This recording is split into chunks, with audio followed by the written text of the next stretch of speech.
So I'm just making a little video of my urine retention story. I'm really sorry, I have 6 dogs. So if you hear random breathing or panting, it's the dogs.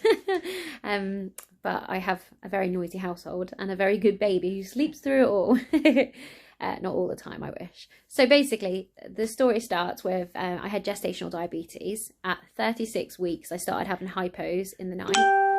And then I slight reduced fetal movement as well. So the doctors were a little bit concerned with it. So they brought me in about when I was actually 36 weeks.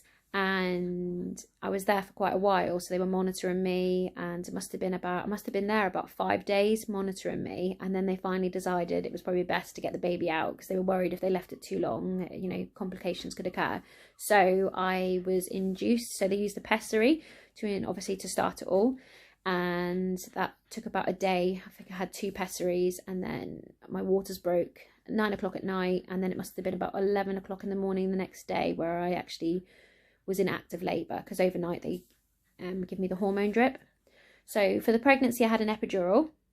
Then obviously I couldn't feel anything, but when I was actually in active labour I started to lose blood, and the doctor didn't know where the blood was coming from, and the midwives obviously were a little bit concerned about it, so they thought the best course of action was to get the baby out as soon as possible. So they did obviously a ventouse, but also an episiotomy cut, obviously to help my little baby out. So that happened throughout all of this. So when I was in active labour, and basically as soon as I had the epidural, because my legs would go numb and I wouldn't be able to go to the toilet, they put a catheter in.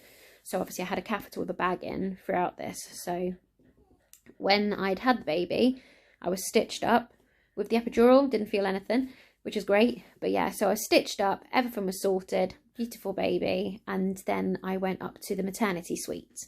When I was in the maternity suite, what they do is, generally I think with most people, you'll have a catheter and they'll keep you overnight. So I stayed overnight, and then the next day they removed the catheter, and then they asked me to drink. So they wanted me to drink throughout the day, and usually it's over 6 hours they'll do it. They'll ask you to drink quite a lot of fluid, and then they'll ask you to go to the toilet, and they give you like a little measuring hat that goes over the toilet seat, like so you can collect your urine and they can visually see it as well. So I was finding that I was struggling to wee, so only a small amount was coming out, and I was really pushing it to come out. So I mentioned it to one of the midwives, and when I'd just gone to the toilet, she asked if I would just sit down for a bladder scan. So she scanned my bladder, and I still had urine in there. So she said, right, what we'll do is we'll put the catheter back in and we'll keep you over another night, and then tomorrow hopefully it'll all be fine. So I stayed another night with the catheter in. I wasn't alarmed at this point because obviously I thought maybe it's normal, you know, just had a baby, everything's swollen.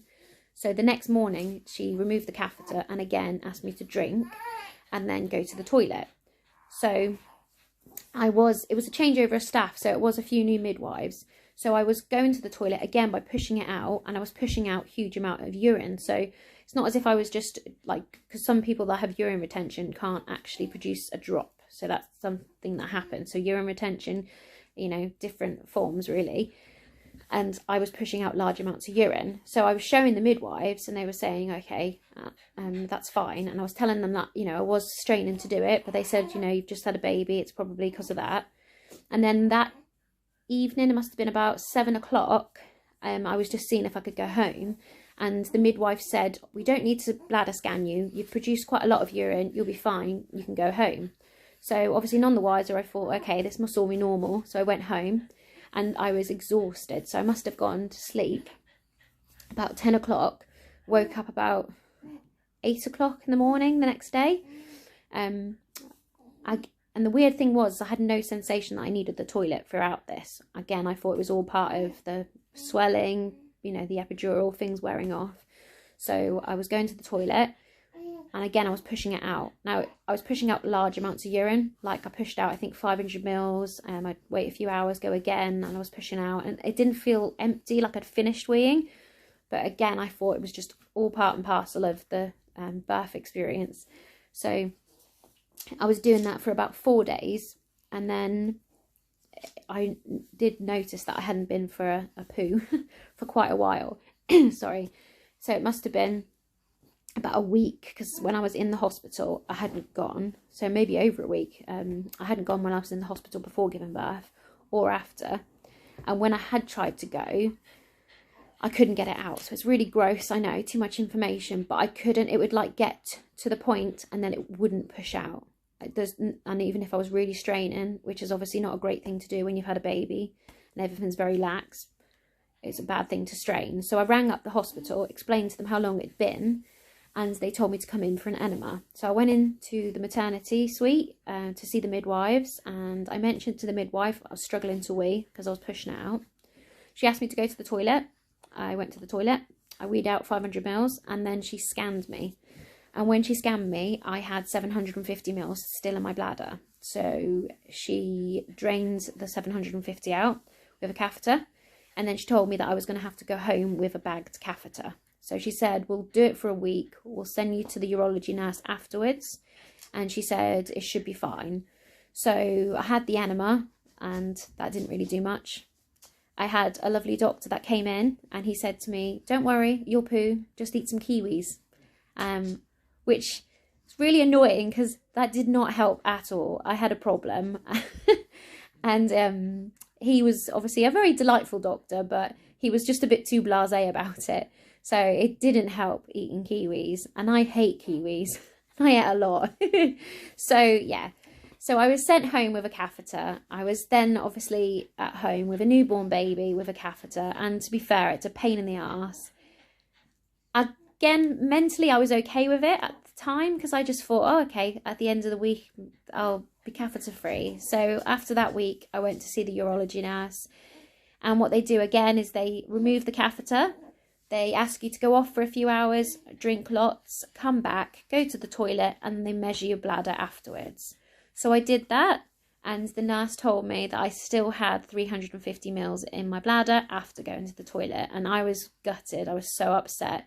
That's the point where I did break down a little bit, and I just thought, what's going on here? Why can't I wee? It's like a basic function that you never think about before any of this. So I was devastated, to be honest. It really upset me. And obviously with the weeing and, you know, struggling to poo, it's just a nightmare. Luckily, sorry, I'll get back to the urine in a minute, but luckily I'd spoken to my GP, and also I had gone back for another enema a few days later, and the doctors then prescribed me Laxido, which is basically a powder you mix with water, and it makes everything soft, and that really helped. So I could go, which was brilliant. Again, I didn't really have much of a pushing sensation, but it was coming out, so I felt a lot better. Anyway, back to the urine.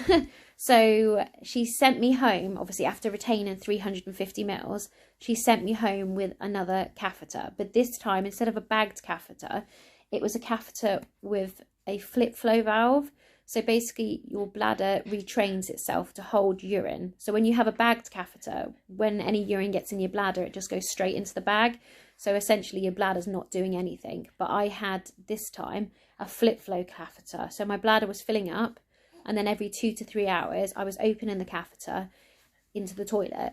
So it was basically teaching the muscles to work again. So I had that, and I went back 2 weeks later. She said, you need 2 weeks because your bladder needs to rest. Obviously when originally there was 750, you know, it stretches the bladder, so it needs time to rest after such an event. So I had the flip flow catheter for 2 weeks. Then I went back. She asked me again. She took the catheter out, asked me again to drink lots and come back in a few hours, which I did. And I was actually retaining urine still. So it must have been then, I think it was about 200 mils. And that's obviously, they often say this, it depends which doctor or nurse you're seeing, but they have different values of what they say is normal retaining.